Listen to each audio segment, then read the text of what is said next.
There are several Republicans that have indicated that either they are going to or they're thinking about running for the upcoming Republican presidential nomination.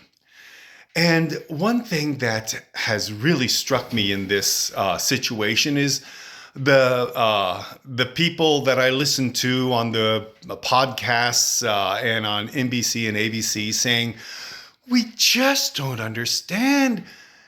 Why are these people doing this? Because they can't say a word against Trump. If they say a word against Trump, they've lost the nomination. But if they don't stand up to Trump when he calls them filthy, low, lewd names, then how can they expect to get the nomination anyway?" Here's the bottom line, and this seems very obvious to me. Everyone around Trump is simply playing the odds. You may say, Rudy Giuliani, what did he think he was doing? He destroyed his character and his reputation and everything about him, and then he's going to maybe lose his law license, and he's been suspended and all this stuff. That's what we say now because we know how things turned out for good old Mr. Giuliani. He didn't know that to start with. What if he had succeeded? What if Trump had succeeded in his efforts? Then you have a very different outcome, and Rudy Giuliani has money and power and is in with the in crowd, and he's greatly succeeded. What else did he have to do with his time? Maybe he thought it could have succeeded. Obviously he did. And so that is why the Republicans who are right now saying, hey, I think I might run for the Republican nomination. They are all playing the odds that Donald Trump will be indicted and do the perp walk. Shoot, it's a possibility in the coming year. Trump may die. He's not as young as probably you and me.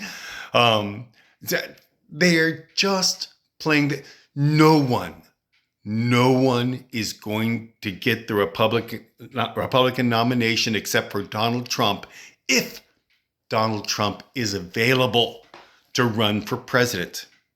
If instead he is, everybody loves the person who's fighting and running from the law and dodging this way and dodging that way and avoiding stuff. Everybody loves the Teflon Don until the Teflon Don does the perp walk. The second any person does the perp walk, at that point we start making fun of him. We get this civic thrill out of seeing someone fall. And it'll be the same with Donald Trump. If he's indicted and taken into custody, people are going to have a wonderful time yelling at him just the same way as they cheered him. They will turn on him and be willing to say, crucify him, crucify him. People follow their own interests. These other Republican nominations, they don't have what Donald Trump has. Donald Trump has Putin.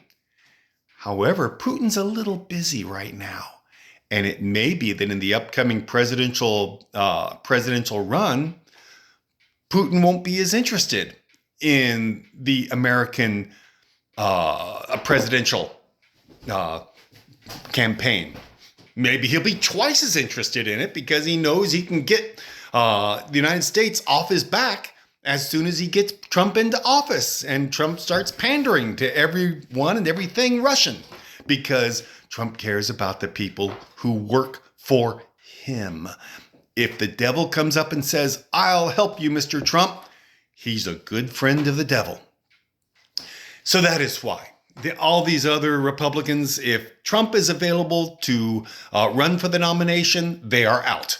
They will not run against him because it's a primary. Trump controls destruction in the primaries, and destruction, the ability to control, to destroy, is power.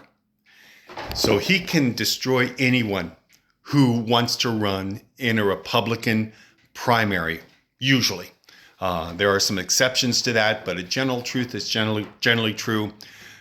There is no one that's going to beat Trump in a Republican presidential primary. These people are just playing the odds that Donald Trump will not be available to do that. We don't know. There are several different criminal suits that could have Trump, sentenced. It could happen.